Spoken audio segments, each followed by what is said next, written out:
नमस्कार विद्यार्थियों। हम अध्ययन कर रहे थे अनिवार्य हिंदी के अंतर्गत गद्य भाग की कहानी प्रेमचंद द्वारा रचित बड़े घर की बेटी, जिसका हम लगभग उसे आधी कहानी पूरी कर चुके थे। शेष भाग को हम इस वीडियो के माध्यम से पूरी करेंगे।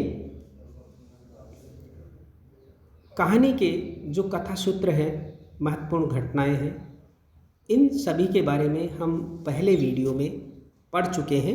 इन्हें आप एक बार फिर देख लें। इनको भी हम पहले वीडियो में पूरा कर चुके हैं। हम आगे कहानी के शेष भाग का अध्ययन करेंगे। तो देखिए, जो पिछला वीडियो था उसमें आनंदी और लाल बिहारी के बीच में झगड़ा हो चुका था खाने के लिए, कि उसने दाल के अंदर घी नहीं डाला, कम डाला, और लाल बिहारी गुस्सा हो जाता है और अपनी भावज पर जो कढ़ाई है वो उठा करके फेंक देता है।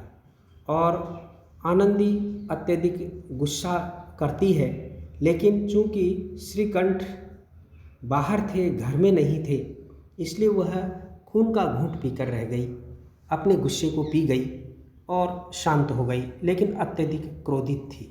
कहने का तात्पर्य यह कि श्रीकंठ के घर में आने से पहले इलाहाबाद, चूँकि वो इलाहाबाद नौकरी करता था और सप्ताह में एक दिन जो कि आया करते थे, बृहस्पतिवार की यह घटना थी। और इस घटना के दिन श्रीकंठ घर पर नहीं था और आनंदी और लाल बिहारी के बीच में बड़ी ही तकरार, बड़ा ही झगड़ा, बड़ी ही कहासुनी हो गई। शनिवार का दिन आया और श्रीकंठ घर पर आया।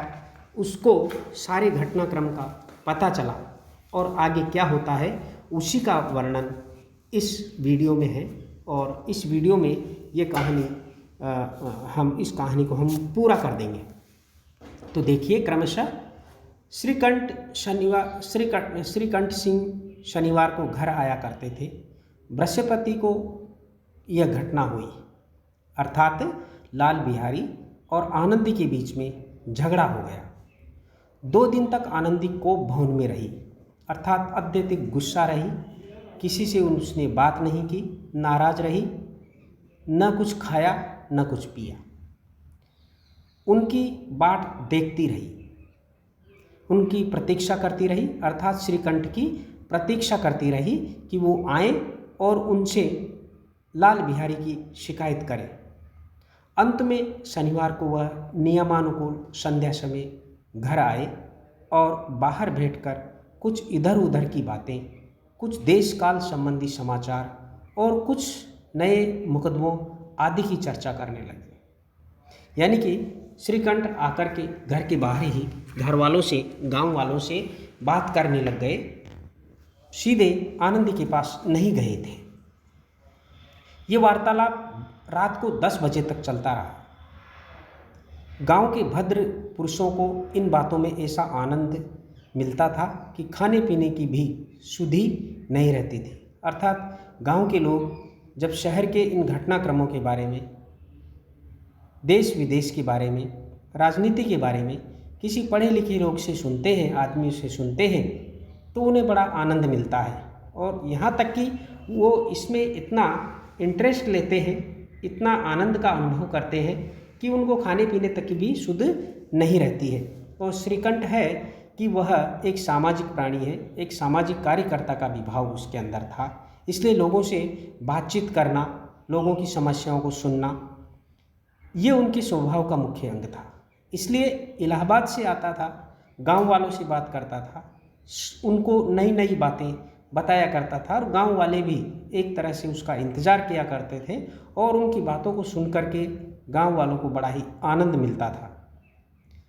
श्रीकंठ को पिंड छुड़ाना मुश्किल हो जाता था। श्रीकंठ उन लोगों से पीछा छुड़ाना भी बड़ा मुश्किल हो जाता था। लोग उसके जो कि चारों तरफ हो जाया करते थे और उनसे देश और दुनिया की नई नई बातें, राजनीति की बातें, तरह तरह की बातें सुना करते थे।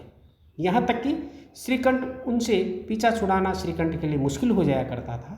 ये 2-3 घंटे आनंदी ने बड़े कष्ट से काटे। चूँकि आनंदी बीते घटनाक्रम को सुनाने के लिए बड़ी ही जो कि व्याकुल थी, और ये जो प्रतीक्षा है 2-3 घंटे की, ये आनंदी के लिए बड़ी ही कष्टदायक रहे।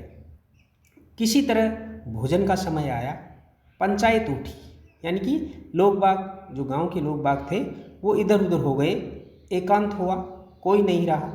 तो लाल बिहारी ने कहा, यानी कि आनंदी से पहले लाल बिहारी अपने भाई को सब कुछ सुना देता है, आप जरा भाभी को समझा दीजिएगा कि मुंह संभाल कर बातचीत किया करें, नहीं तो एक दिन अनर्थ हो जाएगा। ये कौन कहता है? लाल बिहारी आनंदी से पहले ही अपने लड़ाई झगड़े के बारे में अपनी भाभी की शिकायत श्रीकंठ से कर देते हैं। बैनी माधव ने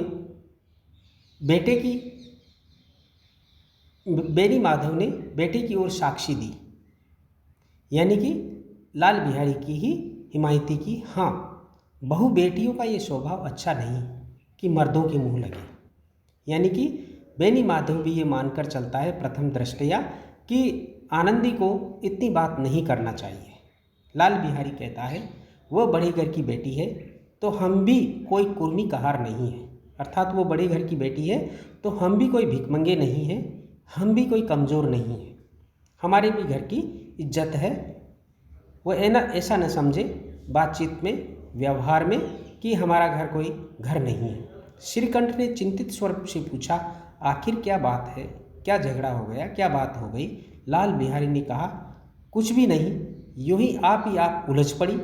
मेके के सामने हम लोगों को कुछ समझती नहीं है, यानी कि वह अपने पीहर को ही सब कुछ समझती है, हमारे घर को कोई इज्जत ही नहीं समझती है। आनंदी ने पूछा, कुछ ही नहीं समझती है। श्रीकंठ खा पीकर आनंदी के पास गए। वह भरी बैठी थी, यानी कि वह बहुत कुछ शिकायत करना चाहती थी। ये हजरत भी कुछ तीखे तेवर थे, यानी कि श्रीकंठ भी लाल बिहारी द्वारा शिकायत करने के कारण गुस्से में हो गए थे, इसलिए उस श्रीकंठ के भी तेवर तीखे प्रतीत हो रहे थे। आनंदी ने पूछा, चित्त तो प्रसन्न है, अर्थात आप ठीक तो हैं, सब कुछ ठीक तो है? क्योंकि आनंदी को लग रहा था कि इनकी भी मनोदशा कुछ चिंतित, व्यथित और क्रोधित सी प्रतीत हो रही है, इसलिए आनंदी उनका कुशल क्षेम पूछती है। श्रीकंठ बोले, बहुत प्रसन्न है, पर तुमने आजकल घर में ये क्या उपद्रव मचा रखा है? आनंदी की त्योरियों पर बल पड़ गए। झुंझलाहट के मारे बदन में ये ज्वाला सी दहक उठी। बोली, जिसने तुमसे ये आग लगाई है उसे पाँव मुँह जुलूस दूँ? श्रीकंठ, इतनी गर्म क्यों होती हो? बात तो कहो। आनंदी, क्या कहूँ, ये मेरे भाग्य का फेर है, नहीं तो गंवार छोकरा जिसको चपरासीगिरी करने का भी शऊर नहीं, मुझे खड़ाव से मारकर यूँ न अकड़ता। कहने का तात्पर्य है कि लाल बिहारी जिसे कुछ भी अक्ल नहीं है, वह मेरे ऊपर जो कि खड़ाव फेंक दी उसने। श्रीकंठ, सब हाल साफ साफ कहो, तो मालूम हो, मुझे तो कुछ पता नहीं।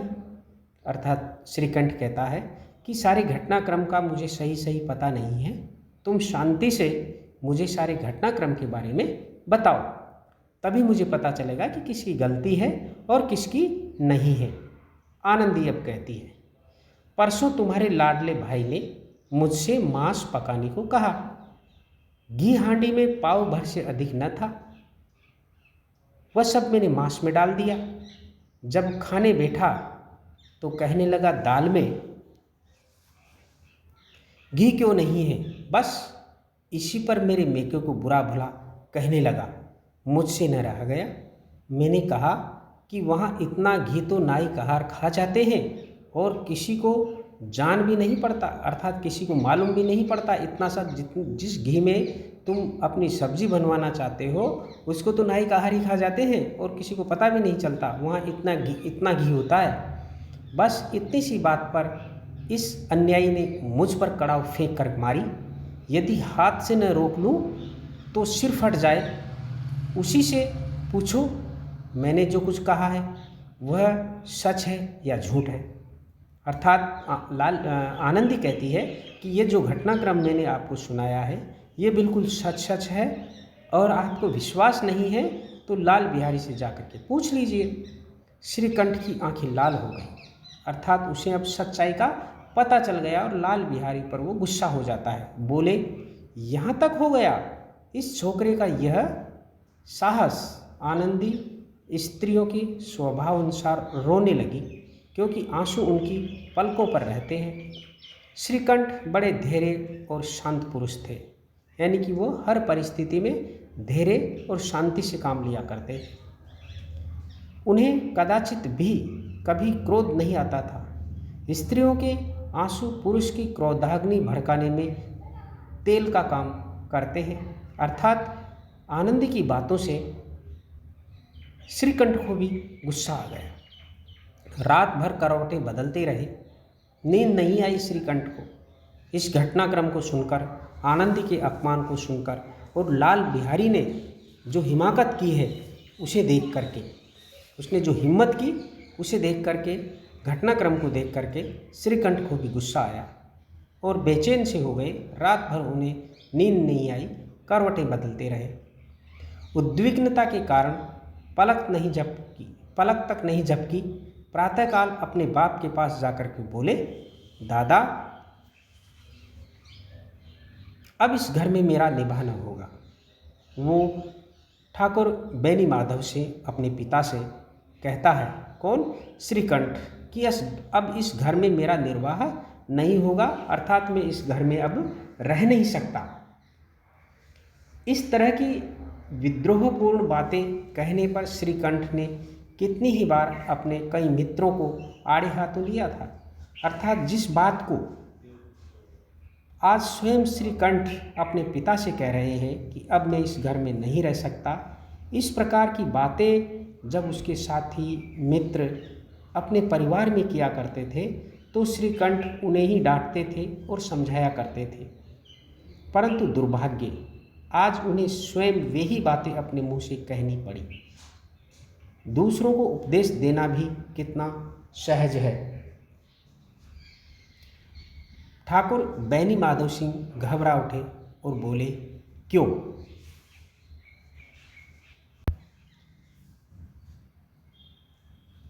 श्रीकंठ अपने पिता से कहते हैं कि अब इस घर में मेरा निर्वाह नहीं होगा। हालांकि इस बात को कहते हुए स्वयं श्रीकंठ को बड़ा दुख हुआ। दूसरे लोगों को वो ऐसा करने से रोकते थे और श्रीकंठ की बातें सुन करके बेनी माधव घबरा उठे और बोले, क्यों? श्रीकंठ कहता है, इसलिए कि मुझे भी अपनी मान प्रतिष्ठा पर कुछ विचार है। आपके घर में अब अन्याय और हठ का प्रकोप हो रहा है। जिनको बड़ों का आदर सम्मान करना चाहिए वे उनके सिर चढ़ते हैं। मैं दूसरों का नौकर ठहरा, घर पर रहता नहीं। यहाँ मेरे पीछे स्त्रियों पर खड़ाऊ और जूतों की बौछार होती है। कड़ी बात तक की चिंता नहीं, कोई एक की दो कह ले, तहाँ तक तो ठीक है। श्रीकंठ अपने पिता से लाल बिहारी की शिकायत करते हैं। लाल बिहारी के द्वारा जो उत्पात मचाया था, आनंदी के साथ जो व्यवहार हुआ था, उसको साफ साफ कह देते हैं कि मेरे पीछे से स्त्रियों पर खड़ाऊ फेंके जाते हैं, जूतों की बौछार होती है। कड़ी बात कह दे, कड़ी बात की भी कोई चिंता नहीं, कड़ी बात तक की चिंता नहीं। कोई कहासुनी कर दे छोटी मोटी, उसकी बात नहीं, लेकिन खड़ाऊ और जूतों की बरसात होती है, कोई एक की दो कह ले तब भी कोई बात नहीं। पर ये कैसे सहन किया जाएगा? वहाँ तक कि मैं सह सकता हूँ, किंतु ये कदापि नहीं हो सकता कि मेरे ऊपर लात घूसे पड़े और मैं दम न मारूँ। कहने का तात्पर्य यह कि छोटी मोटी बात को चलाया जा सकता है, छोटी मोटी बात को सहा जा सकता है, लेकिन लात घूसे तो मैं नहीं खा सकता। लात घूसे खा करके मैं शांत नहीं रह सकता, ये ठीक नहीं है। बेनी माधव कुछ जवाब न दे सके। श्रीकंठ सदैव उनका आदर करते थे। उनके ऐसे तेवर देखकर बूढ़ा ठाकुर अवाक रह गया, यानी कि बिल्कुल चुप हो गए, शांत हो गए कि निश्चित रूप से कोई गंभीर बात है। केवल इतना ही बोला, बेटा तुम बुद्धिमान होकर ऐसी बातें करते हो। स्त्रियां इस तरह घर का नाश कर देती है, उनको बहुत सिर चढ़ाना अच्छा नहीं है। बेनी माधव, कहने का तात्पर्य बेनी माधव अपने बेटे को ही समझाने की कोशिश करते हैं कि स्त्रियां को ज़्यादा सिर पर चढ़ाना ठीक नहीं है। वो इस प्रकार से उनकी बातों पर ज़्यादा ध्यान देने से घर बिखर जाते हैं, संयुक्त परिवार व्यवस्था बिखर जाती है। उनको बहुत सिर चढ़ाना अच्छा नहीं है, ऐसा बेनी माधव सिंह कहते हैं। श्रीकंठ क्या कहता है, इतना मैं जानता हूँ, आपके आशीर्वाद से ऐसा मूर्ख नहीं हूँ। आप स्वयं जानते हैं कि मेरे ही समझाने बुझाने से इसी गांव में कई घर संभल गए। कहने का तात्पर्य यह कि आप खुद जानते हैं कि संयुक्त परिवार व्यवस्था का मैं हिमायती हूँ और इस गांव में कई लोगों को मैंने समझाया और उनके घरों को बिखरने से मैंने बचाया है।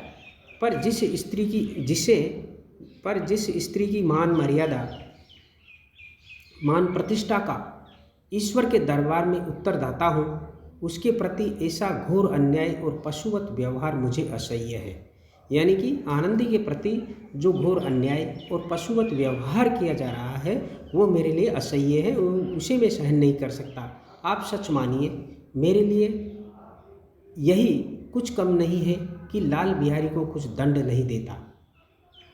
अब बेनी माधव सिंह भी घबरा गए, गरमाए। अब बेनी माधव भी गरमाए, ऐसी बातें और न सुन सके, बोले, लाल बिहारी तुम्हारा भाई है, उससे जब कभी भूल चूक हो उसके कान पकड़ो, लेकिन अर्थात उसे डांटा जा सकता है, उसे फटकारा जा सकता है, उसे समझाया जा सकता है, लेकिन उसके पीछे, उसकी बातों के पीछे उसको इतना दंड नहीं दिया जा सकता, घर को बिखेरा नहीं जा सकता। श्रीकंठ कहता है, लाल बिहारी को मैं अपना भाई नहीं समझता। गुस्से में होकर के कहता है कि लाल बिहारी अब मेरा भाई नहीं है, भाई जैसा नहीं रहा। बेनी माधव, स्त्री के पीछे, अर्थात एक स्त्री के कारण ही तुम अपने भाई को भाई नहीं समझ रहे हो। श्रीकंठ कहता है, जी नहीं, उसकी क्रूरता और अविवेक के कारण उसे मैं भाई जैसा नहीं समझता हूँ। दोनों कुछ देर तक चुप रहे। ठाकुर साहब लड़के का क्रोध शांत करना चाहते थे कि श्रीकंठ कुछ समय में अपना गुस्सा कम कर देंगे या कि उसका गुस्सा शांत हो जाएगा, लेकिन ये नहीं स्वीकार करना चाहते थे कि लाल बिहारी ने कोई अनुचित काम किया है। ये एक प्रकार से बेनी माधव के गले नहीं उतरते थे।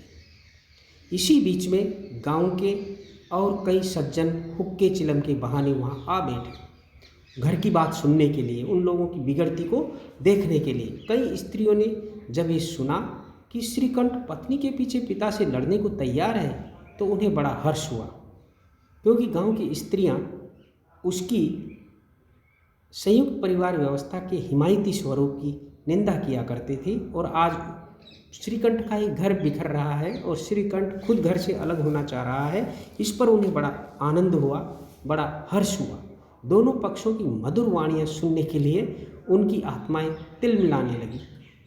गांव में कुछ ऐसे कुटिल मनुष्य भी थे जो इस कुल की नीतिपूर्ण गति पर मन ही मन जलते थे। यानी कि इस घर की जो अच्छा सौहार्दपूर्ण वातावरण इस घर का था, संयुक्त व्यवस्था है जो अच्छी चल रही थी, वो उन्हें जो कि अच्छी नहीं लगती थी, उस जलते थे, ईर्ष्या हुआ करती थी। वे कहा करते थे, श्रीकंठ अपने बाप को दबाता है इसीलिए वह दब्बू है। श्रीकंठ अपने बाप से दबता है इसीलिए वह दब्बू है, यानी कि उनकी कई तरह से वो निंदा किया करते थे। उसने विद्या पढ़ी इसलिए वह किताबों का कीड़ा है। बेनी माधव उसकी सलाह के बिना कोई काम नहीं करते, यह उनकी मूर्खता है। इन महानुभावों की शुभकामनाएं आज पूरी होती दिखाई दे रही है। कहने का तात्पर्य यह कि बेनी माधव और उसके परिवार की। और श्रीकंठ की जो समझदारी है, श्रीकंठ ने जो परिवार के साथ निर्वाह कर रखा था, संयुक्त परिवार व्यवस्था का एक आदर्श प्रस्तुत कर रखा था, गांव वाले लोग उसे जलते थे और श्रीकंठ की तरह तरह से वो निंदा किया करते थे। कोई हुक्का पीने के बहाने और कोई लगान की रसीद दिखाने आकर वहाँ बैठ जाते थे और घर में जो कलह था, जो लड़ाई झगड़े थे, उसे सुनना चाहते थे कि आखिर इसका परिणाम क्या होने वाला है। बेनी माधव सिंह पुराने आदमी थे, अर्थात अनुभवी व्यक्ति थे, गांव के लोगों की आदतों को समझते थे, इन भावों को ताड़ गए, अर्थात वह लोगों की मंशा को समझ गए कि हाँ, ये एक प्रकार से यहाँ पर घर का तमाशा देखने के लिए आकर जमा हुए हैं। उन्होंने निश्चय किया, चाहे कुछ ही क्यों न हो, इन द्रोहियों को ताली बजाने का अवसर न दूंगा, अर्थात इन लोगों ने जो मन में सोच रखा है उसको मैं नहीं होने दूंगा। गांव वालों ने क्या सोच रखा था कि ये बिखरे, इनकी लड़ाई हो और ये भाई अलग अलग हो जाएं, लेकिन बेनी माधव ने सोचा कि चाहे कुछ भी हो जाए, लेकिन इन गांव वालों को ताली बजाने का मैं अवसर नहीं दूंगा, इन गांव वालों को मेरे घर की मजाक करने का अवसर नहीं दूंगा। तुरंत कोमल शब्दों में बोले, वातावरण को शांत करने के लिए, श्रीकंठ को शांत करने के लिए बोलते हैं, मधुर शब्दों में बोलते हैं, गुस्सा नहीं करते हैं। बेटा, मैं तुमसे बाहर नहीं हूँ, तुमसे अलग नहीं हूँ, तुम्हारा जो जी चाहे करो। अब तो लड़के से अपराध हो गया, आखिर इसका क्या किया जा सकता है। इलाहाबाद का अनुभव रहित झल्लाया हुआ ग्रेजुएट इस बात को न समझ सका। पिता ने जो बात की जो टोन बदली, इस बात को वह नहीं समझ सका, अर्थात गांव के लोग केवल तमाशबीन बनने के लिए, तमाशबीन होकर के गांव के लोग उस घर की मजाक करने के लिए, उसका तमाशा देखने के लिए, बिखरते हुए घर को देखने के लिए यहाँ पर जो कि इकट्ठा हुए हैं। और बेनी माधव, ठाकुर बेनी माधव पुराने आदमी थे, वो तो समझ गया, लेकिन पढ़ा लिखा युवा श्रीकंठ इस बात को नहीं समझ सका। उसे डिबेटिंग क्लब में अपनी बात पर अड़ने की आदत थी। किसको? श्रीकंठ को। इन हथकंडों की उसे क्या खबर, अर्थात गांव के लोगों की इन चालाकियों का उन्हें कोई पता नहीं था, अनुभव नहीं था। बाप ने जिस मतलब से बात उल्टी थी, बात पिताजी ने अर्थात बेनी माधव ने जिस मतलब से, जिस उद्देश्य से अपनी जो बात करने का जो रवैया है वो बदला था, नरम कर दिया, कोमल शब्दों में बात कही, उसको वह नहीं समझ सका कि पिताजी ने एकदम क्यों जो की बात पलटी है। वह उसकी समझ में ना आया। बोला, लाल बिहारी के साथ अब इस घर में नहीं रह सकता। वो अपनी बात पर अड़ा रहता है और उन गांव वालों के सामने ही घर के बिखरने का संकेत वह दे देता है, क्योंकि गांव वालों के मंसूबे को श्रीकंठ समझ नहीं पाता है। बेनी माधव समझता था, बेनी माधव मान कर चलता था कि घर की बात घर में ही बैठ करके कर ली जाए और 1 दिन 2 दिन निकलने के बाद सारा वातावरण शांत हो जाएगा। लेकिन जो श्रीकंठ है वह इस बात को समझ न सका और पिता से गांव वालों के सामने कहता है कि लाल बिहारी के साथ अब मेरा निर्वाह नहीं हो सकता। बेनी माधव कहता है, बेटा, बुद्धिमान लोग मूर्खों की बातों पर ध्यान नहीं देते हैं। वह बेसमझ लड़का है, उससे जो कुछ भूल हुई उसे तुम बड़े होकर क्षमा करो, अर्थात उसे माफ़ कर दो।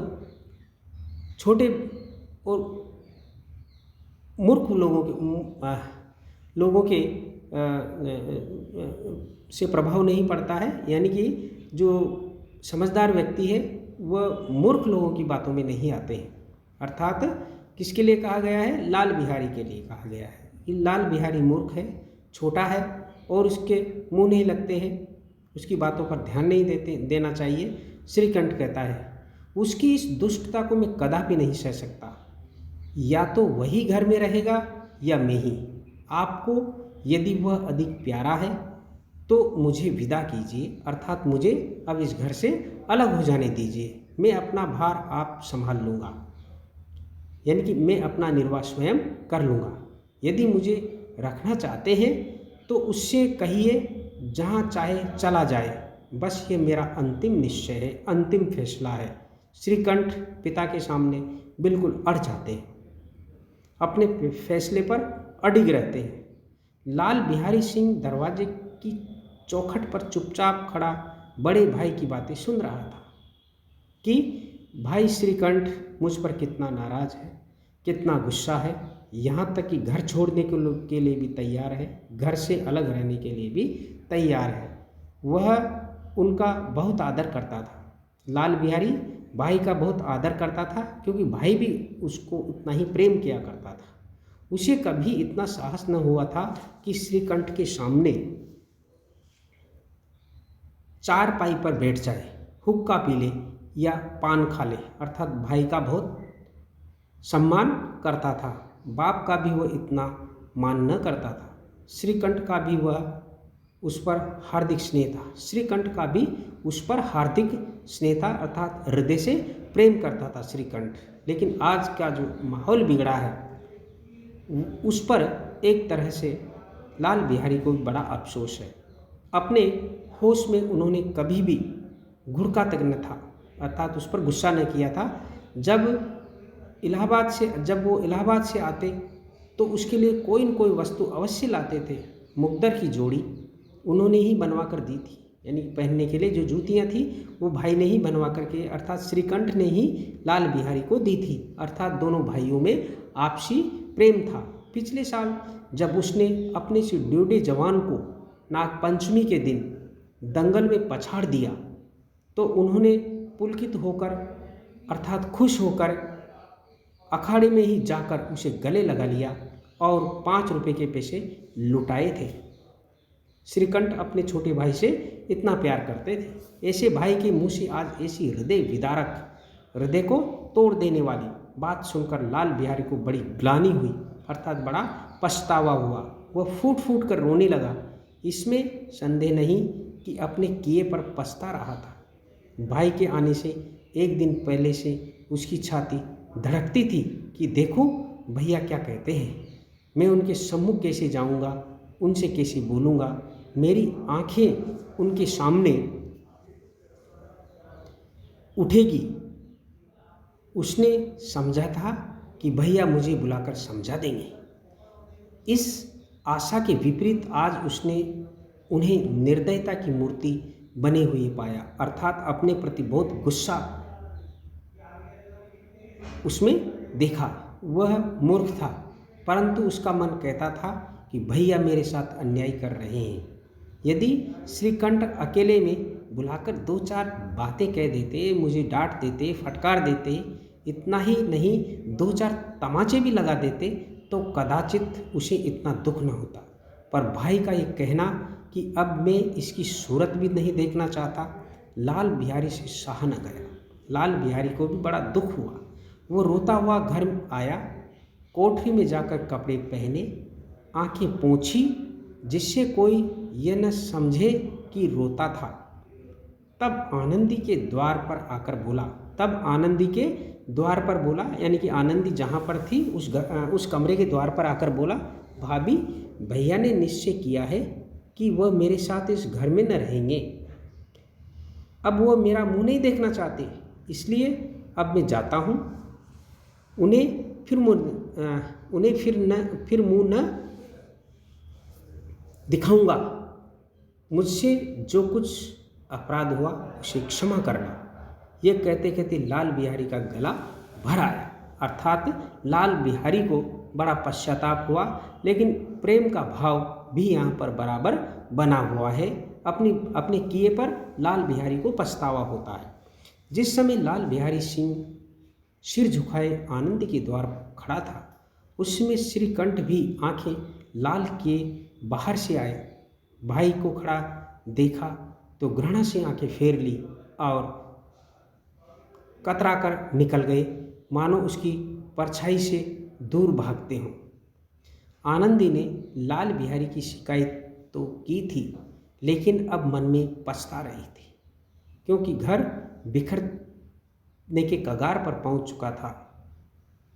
लाल बिहारी घर छोड़ने के लिए तैयार थे। वह स्वभाव से ही दयावती थी। उसे इसका तनिक भी ध्यान न था कि बात इतनी बढ़ जाएगी। वह मन में अपने पति पर झुंझला रही थी कि यह इतने गर्म क्यों होते हैं। उस पर यह भय भी लगा हुआ था कि कहीं मुझसे इलाहाबाद चलने को न कहे तो कैसे क्या करूँगी। उस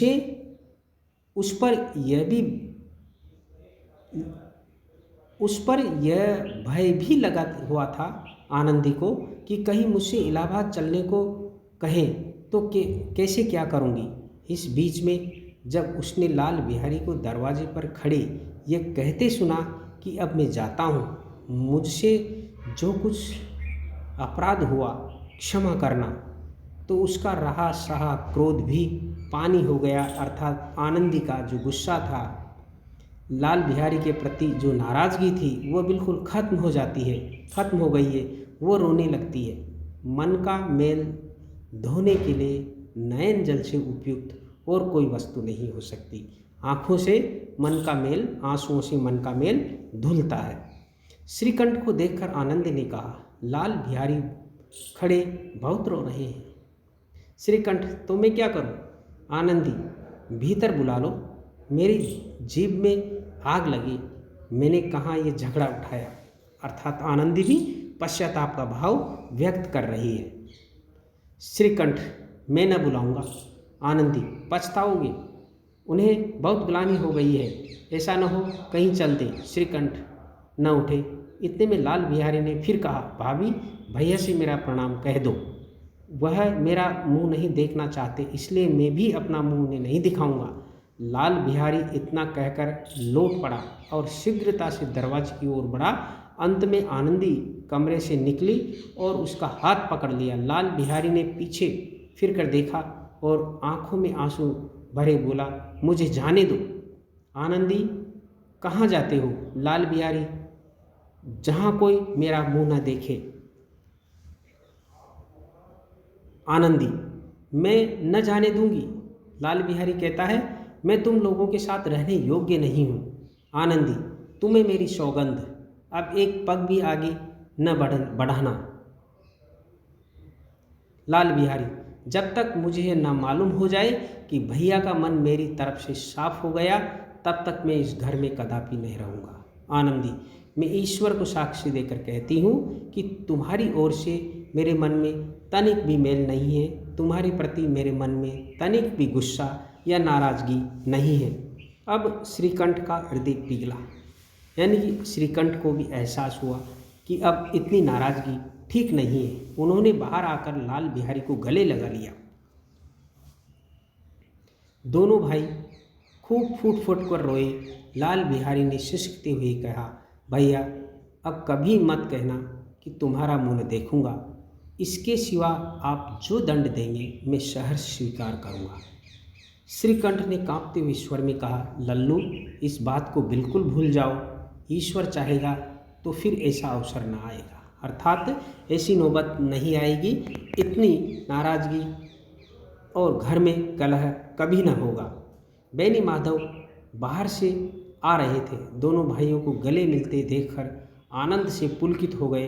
बेनी माधव घर में इस प्रकार से बिगड़ते हुए माहौल और फिर बनते हुए माहौल को देख करके आनंदित हो जाते हैं कि घर का कलह शांत हुआ।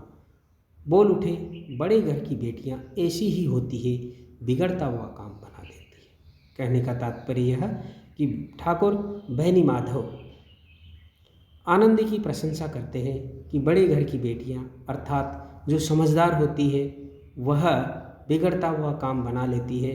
कहने का तात्पर्य हर दुख को सह लेती है, हर अपमान को सह लेती है, लेकिन घर को बिगड़ने, घर को बिखरने नहीं देती है। गांव में जिसने ये वृत्तांत सुना, गांव के लोगों ने जिसने भी इस वृत्तांत की अंतिम परिणति सुनी, उसी ने इन शब्दों में आनंद की उदारता को सराहा कि बड़े घर की बेटियां ऐसी ही होती है कि वो बिगड़े काम बना लेती है, घर को बिगड़ने नहीं देती है और संयुक्त परिवार व्यवस्था का समर्थन करती है। उसमें हर त्याग और बलिदान को वह जो कि अंजाम देती है और सबको एक बांधकर परिवार में रखती है। धन्यवाद।